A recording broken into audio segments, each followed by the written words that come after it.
quant aux gens qui vont en Angleterre, etc., bon, nous sommes dans l'Union européenne, je vois pas où est le problème, là. Ah ben, ils sont européens. C'est l'étranger, même pour Eric, c'est l'étranger. Oui, absolument. Je ne crois pas, oui, ils sont étrangers parce qu'ils n'ont pas l'euro, peut-être. Non, ils sont étrangers, ils sont pas français. Ça veut pas dire qu'ils sont nos ennemis. Étrangers, ça veut pas dire ennemis. Il n'est pas très Zemmour, c'est pas vraiment un Européen, hein, vous savez. Mais l'Européen, c'est une Oui, mais alors, comme disait Bismarck, l'Europe, c'est une géographie, c'est pas un pays. Qu'est-ce qu'il disait Bismarck? L'Europe est une géographie, c'est pas un pays. Non, il disait pas une géographie.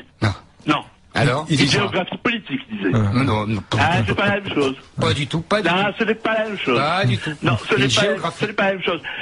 Par ailleurs, vous dites que vous êtes attaché à notre terre, c'est très bien, je le suis.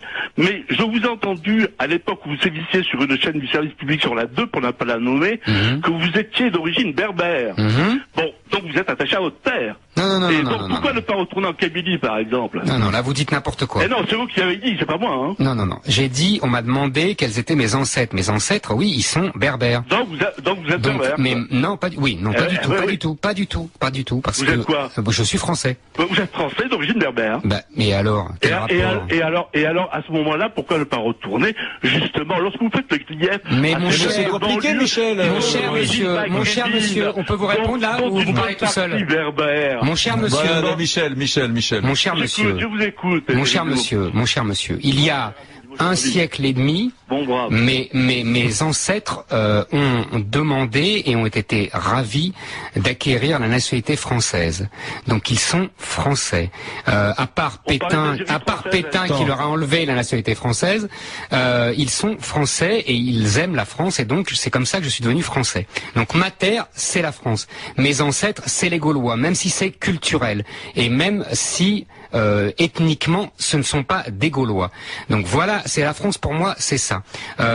Donc ma terre, c'est la France et c'est la terre où je serai enterré. Donc ce n'est pas, je ne revendique pas l'Algérie, même si j'étais là, même si mes ancêtres étaient là avant le colonisateur. Eric, les Francs sont des peuplades germaniques qui sont arrivés au 2, 3, 4e siècle. Les Francs, nous sommes français. Non, mais ce que je veux dire, vive la migration, vive le fait migratoire. Mon cher Eric. Moi, je suis pas du tout gêné qu'un Français aide la France depuis l'extérieur. Non, mais j'ai compris. Mais il faudrait discuter longtemps, parce qu'effectivement, vous avez raison, les Francs sont des tribus germaniques, mais elles étaient très peu nombreuses. Si vous voulez, aujourd'hui, on ne peut plus comparer les migrations de l'époque, c'est ce que font les gens qui défendent l'immigration d'aujourd'hui, mais ce ne sont plus du tout les mêmes nombres, et ça change tout. Voilà, c'est ça, mais voilà, donc je répondais à ce monsieur. D'accord. Donc je ne revendique pas, ma terre, ce n'est pas sétif. Cédric m'appelle de Paris. Merci à Michel, publicitaire. Cédric m'appelle de Paris où il est commerçant. Bonjour Cédric. Hello Eric's Corporation. Bon, vous allez bien, ouais, c'est la Eric Corporation Limited là. Limited. Dites-moi, vous avez 37 ans et je comprends pas, vous êtes commerçant et vous préparez à quitter la France, vous? Complètement. Ça fait moi ça m'excite déjà depuis mon bac. Et là depuis l'élection l'année dernière de François Hollande, je suis nettement motivé pour quitter la France et pourtant je suis pas Depardieu ou autre. Plusieurs raisons me poussent à ça. D'abord, j'en ai un petit peu assez de, comme l'auditeur précédent dit, se lever le matin et travailler pour contribuer au bateau France. Le problème, c'est que je me lève le matin pour contribuer à des gens qui, franchement, n'en valent pas la peine. Donc, au bout d'un moment, je commence un peu à en avoir marre. Je regarde mon nombril, et puis je travaille pour moi et ma famille. Et aujourd'hui, je fais du 7 sur 7 pour justement me faire traire par l'État. Pour ne plus, j'ai même pas le droit à tout ça. Donc là, il y a cette chose-là. Ensuite, pour le bien-être de mes enfants, notamment la sécurité, la garde des écoles, enfin, toutes ces choses-là qu'un maçon pourrait trouver à l'étranger. Voilà, c'est tout, c'est pour cette raison. Et vous avez dessiné votre projet, entre guillemets, vous souhaitez aller vers où, vous, Grégory? Non, Cédric. Cédric. Chicago. Vous avez raison, il n'y a pas de risque de sécurité là-bas à Chicago. Non, Eric, je vous aime énormément, mais ces clichés en disant que c'est encore Al Capone et autres, franchement, c'est vraiment dépassé. Il faut y aller à Chicago. Effectivement, il y a des endroits où on y va pas. Allez-y. Moi, je vous empêche pas d'y aller, hein, mais... Non, je dis, il faut y aller. Mais ça me fait rire quand vous parlez de sécurité et que vous allez à Chicago. D'autres pays, par le petit bout de l'arloniette journalistique, c'est totalement faux. Et dites, alors, vous n'êtes pas un riche, vous, Cédric, vous êtes commerçant, vous ne partez pas pour des raisons fiscales? Je pars pas pour fuir l'impôt, mais je pars, non. Ouais.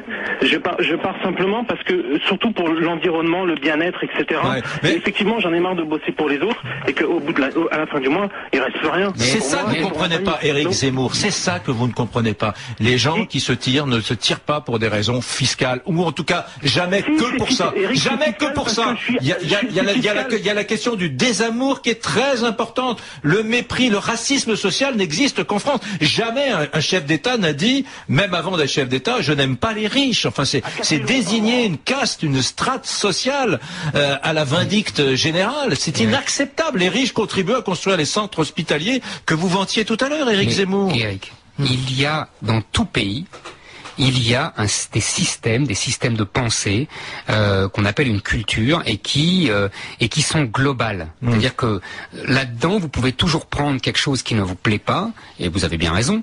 Mais si vous tirez une pelote, vous avez l'ensemble du système. Alors quand vous nous dites, oui, c'est vrai, il y a une certaine envie, vous savez déjà, Tocqueville, Chateaubriand, tous les grands auteurs ont déjà dénoncé le défaut français de l'envie.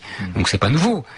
Mais si vous voulez, c'est un ensemble. Il y a des défauts, il y a des qualités qui vont avec l'ensemble. Je m'élève toujours quand on me dit, c'est pour ça que je me moque gentiment du monsieur quand il me dit j'ai des problèmes de sécurité, je vais à Chicago.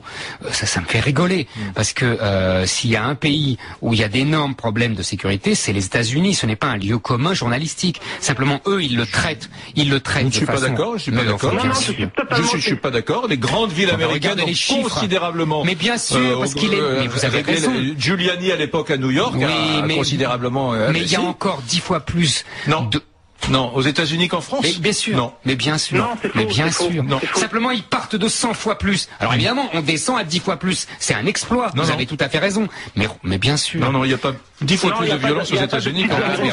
Regardez les chiffres sont parlants. Alors c'est vrai qu'en France, ça grimpe de façon dangereuse. Je ne vais pas vous dire le contraire. Je vous suivrai là-dessus. Je pense qu'il y a effectivement une explosion de la violence en France qu'on n'avait jamais vue en France dans l'histoire. Il faut revenir au Moyen-Âge.